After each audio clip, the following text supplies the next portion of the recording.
નમસ્કાર વિદ્યાર્થી મિત્રો, આજે આપણે બાયસેગ ઉપરથી છેલ્લા વ્યાખ્યાનમાં એકત્ર થયા છીએ.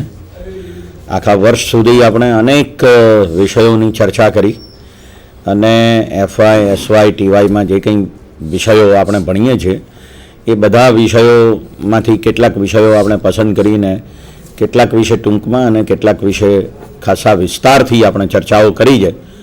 આજે હવે આપણે એક છેલ્લો મહત્ત્વનો મુદ્દો ચર્ચવા એકત્ર થયા છીએ અને તે છે મૂડીવાદ, કેપિટલિઝમ.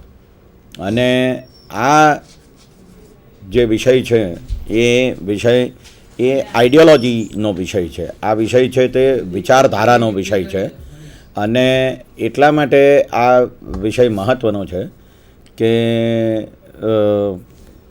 કેવી રીતે અર્થતંત્ર ચાલે છે, કેવી રીતે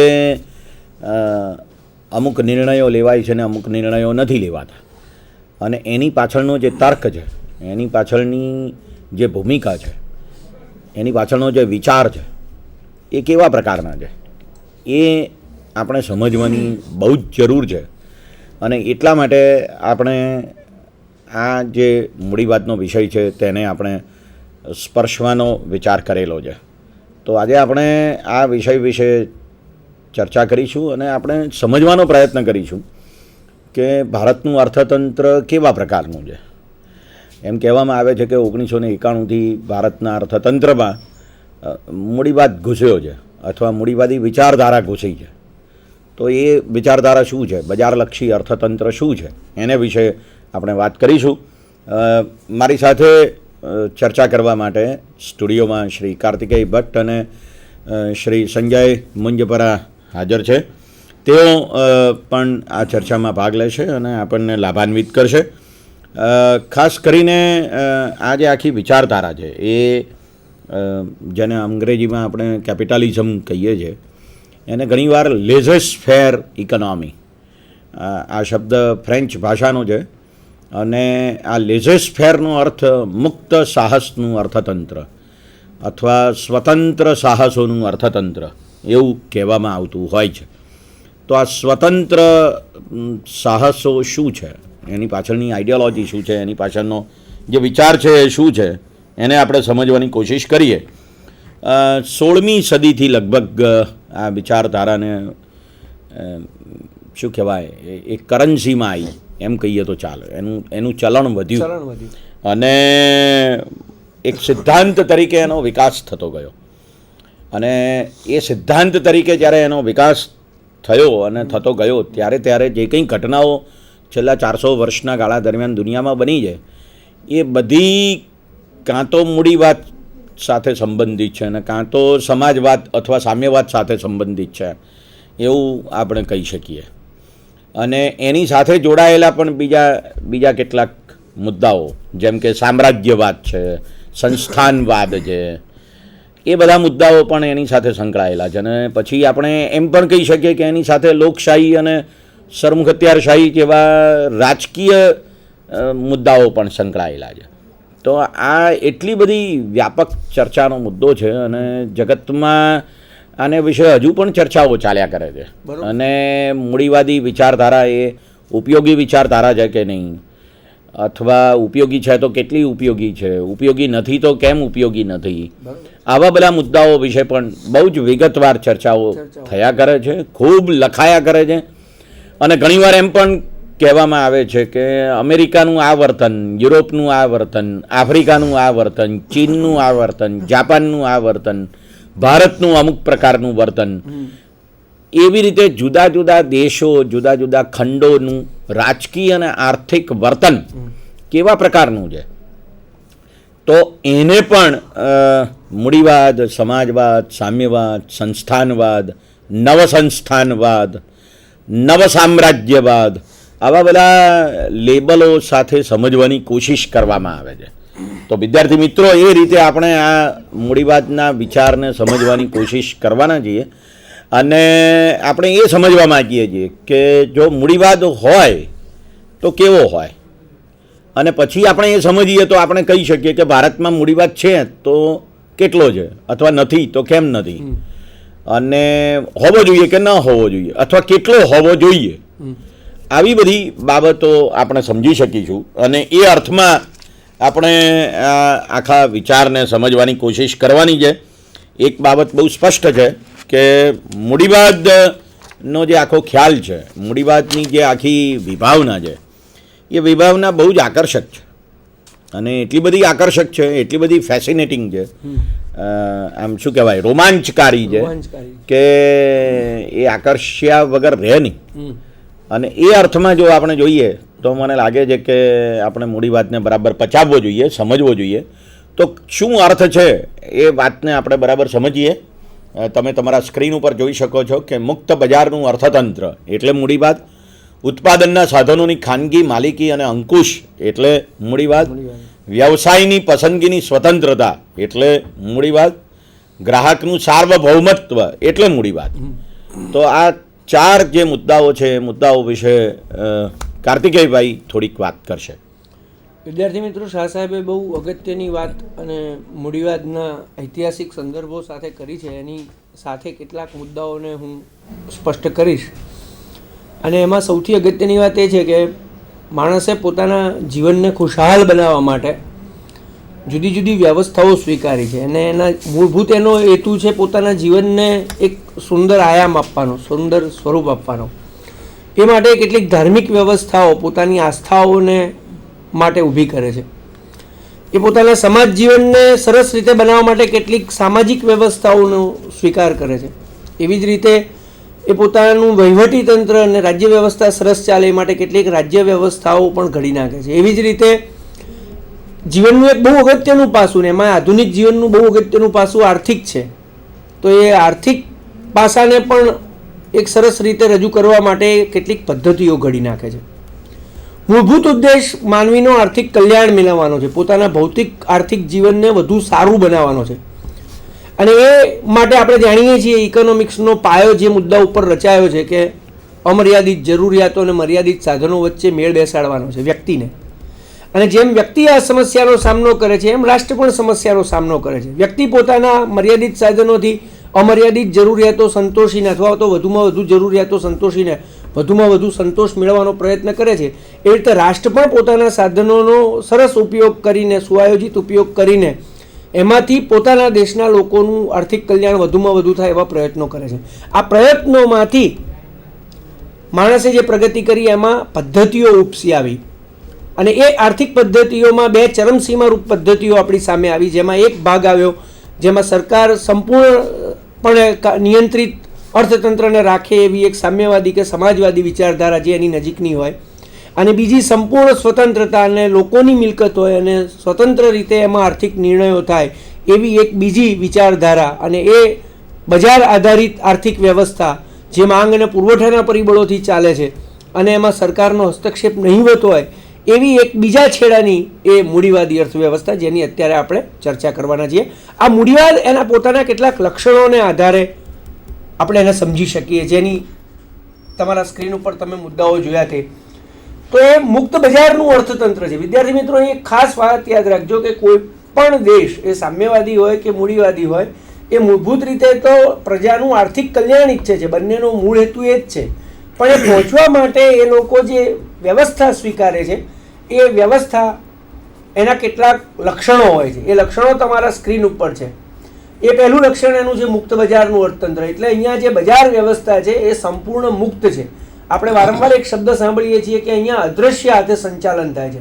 માંગ અને પુરવઠાના અદૃશ્ય પરિબળો છે અને એમાં સ્વતંત્રતા આપણે ગ્રાહકની, ઉત્પાદકની, શ્રમિકની, એટલે કે વ્યક્તિ બજારમાં 3 સ્વરૂપે જાય છે. ગ્રાહક તરીકે જાય છે, મૂડીરોકાણ કરનાર તરીકે જાય છે, અથવા તો શ્રમિક તરીકે જાય છે. તો ત્યાં એની સ્વતંત્રતા સ્વીકારી છે, માટે એ મુક્ત છે પોતાના આર્થિક નિર્ણયો લેવા માટે. આ મુક્તિની પાછળ કેટલાક મુદ્દાઓ રહેલા છે, કારણ કે આપણે આગળ પછી જ્યારે મૂડીવાદની સંસ્થાઓ સમજીશું ત્યારે એના અગત્યના લક્ષણો જોઈશું. કારણ કે મુક્ત બજારનું અર્થતંત્ર એમનેમ આવી જતું નથી.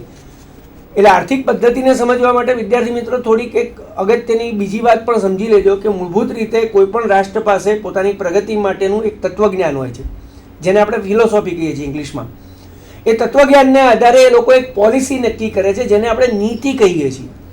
એ નીતિના આધારે એ લોકો કેટલાક રૂલ્સ એટલે કે કાયદાઓ ઘડે છે પ્રજાને માટે, અને એ કાયદાઓના આધારે એક સ્ટ્રક્ચર એટલે કે માળખું ઊભું થતું હોય છે, જેને આપણે વ્યવસ્થા કહીએ છીએ. અને આ માળખાના જે જુદા જુદા ભાગો છે એને આપણે સંસ્થાઓ કહેતા હોઈએ છીએ. એ સંસ્થાઓના આધારે જ પેલી નીતિઓ ચાલતી હોય છે. પેલા કાયદાઓ એ સંસ્થાઓને ચાલુ રાખવા માટે ઘડવામાં આવતા હોય છે, અને એ કાયદાઓ અને નીતિઓની પાછળ એ રાષ્ટ્રની એક ફિલોસોફી હોય છે, એક તત્વજ્ઞાન હોય છે. અને એ તત્વજ્ઞાન એ દેશના વકીલો, ડૉક્ટરો, સમાજસેવકો, ચિંતકો, રાજકારણીઓ બધા ભેગા થઈને નક્કી કરતા હોય છે. તો મૂડીવાદી તત્વજ્ઞાન છે એ સ્વતંત્રતાનું તત્વજ્ઞાન છે, જેમાં એવું સ્વીકારવામાં આવે છે કે મૂળભૂત કુદરતી નિયમોને આધારે વ્યક્તિને જો વિકાસ કરવા દેવામાં આવે તો જ એનો વધારે સારો વિકાસ થાય છે. અને પાયાની એવી સમજણ મૂડીવાદમાં સ્વીકારવામાં આવી છે કે વ્યક્તિનો સાચો નિર્ણાયક એના કલ્યાણનો એ પોતે છે. માટે એની મૂડીનું શું કરવું એ અંગે એને સ્વતંત્ર રીતે નિર્ણય લેવા દો. એના શ્રમનું એને શું કરવું એનો નિર્ણય એને સ્વતંત્ર રીતે લેવા દો. એને ઉત્પાદન ક્યાં વેચવું, કેવી રીતે ઉત્પાદન કરવું, આ બધા જ નિર્ણયોને સ્વતંત્ર રીતે લેવા દો. અને આ ફિલોસોફીમાંથી આ લક્ષણ ઉતરી આવ્યું છે કે આપણે મુક્ત બજારનું અર્થતંત્ર સ્વીકારીએ છીએ. અને એ સ્વીકારવા માટે ઉત્પાદનના સાધનોની જે માલિકી છે એ તમારે ખાનગી એ સ્વીકારવી પડે છે. બિલકુલ. કારણ કે ઉત્પાદનના સાધનોનો ઉપયોગ કેવી રીતે કરવો એનો જો વ્યક્તિને બદલે સરકાર નિર્ણય લેશે તો પેલું મુક્ત બજારનું અર્થતંત્ર ચાલશે નહીં. બિલકુલ. એટલે આ એક તર્ક હોય છે, આ એક ફિલોસોફી હોય છે જે એકબીજા સાથે જોડાયેલી હોય છે. એટલે મુક્ત બજારના અર્થતંત્રને ચલાવવા માટે તમારે જરૂરી છે કે ઉત્પાદનના સાધનોની માલિકી ખાનગી રાખવી જોઈએ, અને એ સાધનો ઉપર અંકુશ પણ ખાનગી લોકોનો હોય છે, સરકારી લોકોનો હોતો નથી. અને સૌથી અગત્યની વાત જે મૂડીવાદમાં છે એ સ્વતંત્રતા છે અને ગ્રાહકોનું સાર્વભૌમત્વ છે.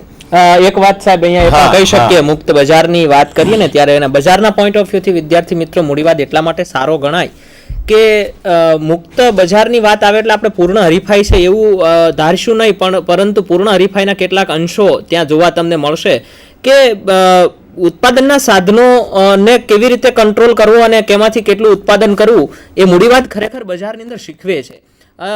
મુક્ત બજારની અંદર એક બીજી વાત એ છે કે હોય છે થોડા ઉત્પાદકોની સંખ્યા વધારે અને એટલા બધા વિશાળ હોતા નથી કે જેથી કરીને અતિ સ્પર્ધા થાય, પરંતુ દરેક ઉત્પાદક એ બજારની અંદર સમયના લાંબા ગાળા સુધી ટકવા માટે એ કેટલુંક ક્વોલિટીને કેન્દ્રમાં રાખતો હોય છે. મુક્ત બજારની અંદર એક આ બાબત એ ધ્યાનમાં આવે છે કે જ્યારે એક ઉત્પાદક ઉત્પાદનના સાધનોને કાર્ય લગાડી અને જે વસ્તુની ગુણવત્તાનું સ્ટાન્ડર્ડ જાળવવા માટે કોશિશ કરશે તો સ્વાભાવિક છે કે બીજો ઉત્પાદક પણ એ જ ગુણવત્તાને ધ્યાનમાં રાખી અને ઉત્પાદન કરશે. ત્રીજો ઉત્પાદક પણ એનાથી વધુ સારી ગુણવત્તા બજારની અંદર જળવાઈ રહે એના માટે થઈને એ ઉત્પાદન કરશે. વાત એ છે વિદ્યાર્થી મિત્રો કે એક કરતાં અનેક ઉત્પાદકો જ્યારે એક જ વસ્તુની ગુણવત્તા અતિ સારી થાય અને એને કારણે જ્યારે ગ્રાહકને વધુ સારી વસ્તુ મળે ઓછી કિંમતે, તે બાબતને મુક્ત બજારની વાત અહીંયા આપણે કહીએ છીએ. બીજી જે સાહેબે કાર્તિકેયભાઈ જે વાત કરી ઉત્પાદનના સાધનોની માલિકી ખાનગી છે અને અંકુશ છે, એનાથી કારણે મૂડીવાદની અંદર જે સિદ્ધિઓ છે ત્યારે આપણે ચર્ચા કરીશું, પણ અત્યારે હું તમને એ પણ કહી શકું કે જ્યારે ઉત્પાદનના સાધનોની માલિકી ખાનગી હોય ત્યારે પેલો સ્વતંત્રતાનો જે ગુણ છે એ આપોઆપ અહીંયા આપણને જોવા મળશે. કારણ કે વ્યક્તિની માલિકીની બાબત છે અને વ્યક્તિ જાતે નિર્ણય લઈ શકે છે કે મારે શું કરવું. દાખલા તરીકે તમે એક સારી ડિગ્રી લો અને ડિગ્રી લીધા પછી એ તમારે નક્કી કરવાનું છે કે મારે શું કરવું કે સરકારને નક્કી કરવાનું છે. આટલી બાબતમાં જો આપ સમજી શકતા હો તો એ જે સ્વતંત્રતાની બાબત છે એ સમજી શકાશે કે ભાઈ તમે માસ્ટર ઓફ આર્ટ્સ કરો કે માસ્ટર ઓફ કોમર્સ કરો અને એના પછી એ તમારે નિર્ણય લેવાનો છે કે મારે પ્રોફેસર બનવું કે મારે કોઈ બિઝનેસમાં જોડાવવું કે કોઈ નવો ધંધો કરવો. મૂડીવાદની અંદર એ બાબત એ છે કે તમે ડિગ્રી લીધા પછી તમે નિર્ણય લઈ શકો છો કે મારે શું કરવું. આપણી ત્યાં વાત છે આખી મિશ્ર અર્થતંત્રની અંદર, ત્યારે એવી વાત આપણે કહી શકીએ કે સ્વતંત્રતા ક્યાં ગાયબ થાય છે કે હું ડિગ્રી લીધા પછી મારે નથી નક્કી કરવાનું હતું, સરકાર નક્કી કરે છે કે મારે શું કરવાનું છે. આ બાબત અહીંયા આપણે ખાસ પ્રકારે મૂડીવાદની જે આખી વિભાવના છે એમાં આપણે જોઈ શકીએ છીએ. વિદ્યાર્થી મિત્રો, બિલકુલ સાચી વાત છે કે જેમ વ્યવસાયની સ્વતંત્રતા, મારે કયો ધંધો કરવો કે કયું કામ કરવું, મારે જેમાંથી મારો જીવન નિર્વાહ ઊભો કરવો એ નક્કી કરવાની જવાબદારી કોની? તો કે એ મારી છે. મુક્ત બજારના અર્થતંત્રમાં વ્યક્તિ મહત્વની છે, સરકાર મહત્વની નથી. એવી જ રીતે ગ્રાહક સાર્વભૌમ છે. એમ મૂડીવાદના ની જે આખી વિચારધારા છે એમાં કહેવામાં આવે છે. અને એનું કારણ એ છે કે ગ્રાહક નક્કી કરે છે કે મારે કઈ વસ્તુ ખરીદવી અને કઈ સેવા ખરીદવી, અથવા કઈ વસ્તુ ના ખરીદવી ને કઈ સેવા ના ખરીદવી. એને માટે હું સ્વતંત્ર છું. હું સ્વતંત્ર છું એનો અર્થ એવો થયો કે મેં એ ખરીદી તો એ બજારમાં ઉત્પન્ન થશે, મેં નહીં ખરીદી તો એ બજારમાં ઉત્પન્ન નહીં થાય, મેં કોઈ સેવા વાપરી તો એ બજારમાં ઉત્પન્ન થશે, જો હું એ સેવા નહીં વાપરું તો બજારમાં ઉત્પન્ન નહીં થાય. એનો અર્થ એવો થયો કે હું એ ખરીદીને અથવા નહીં ખરીદીને એ વસ્તુ ઉત્પન્ન થશે કે સેવા ઉત્પન્ન થશે કે નહીં થાય એ હું નક્કી કરું છું. એટલે હું એક આર્થિક મતદાતા છું. જેમ ચૂંટણીમાં હું મત નાખીને મારો ઉમેદવાર પસંદ કરું છું, મારો પ્રતિનિધિ પસંદ કરું છું, બરાબર એવી જ રીતે હું એક ગ્રાહક તરીકે બજારમાં કોઈ વસ્તુ કે સેવા ખરીદીને કે નહીં ખરીદીને કઈ વસ્તુ બજારમાં ઉત્પન્ન થશે કે નહીં થાય એ નક્કી કરનારો માણસ છું. આ દ્રષ્ટિએ ગ્રાહક સાર્વભૌમ છે. એટલે કે બજારને દિશા આપનાર જો કોઈ વ્યક્તિ હોય તો તે ગ્રાહક છે એમ કહેવામાં આવે છે. એટલે મૂડીવાદનો જે મૂળભૂત ખ્યાલ છે તે આ છે કે ગ્રાહક સાર્વભૌમ છે.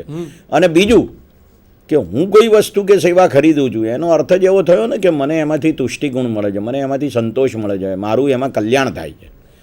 મારું કલ્યાણ કોણે કર્યું? મેં કર્યું, બીજા કોઈએ નહીં.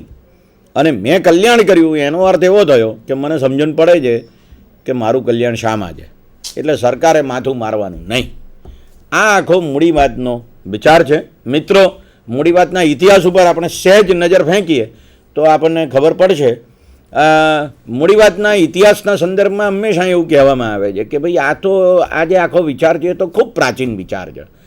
કેમ આટલો બધો પ્રાચીન વિચાર છે? તો કે એ તો આ મારું ઘર છે, આ મારી જમીન છે, આ મારું મકાન છે, આ મારું ઉત્પાદનનું સ્થળ છે, એવી ભાવના તો માણસમાં ઘણા વર્ષોથી આવી, ઘણી સદીઓથી આવી, અથવા ઘણા હજારો વર્ષોથી આવી. રાજાશાહી તો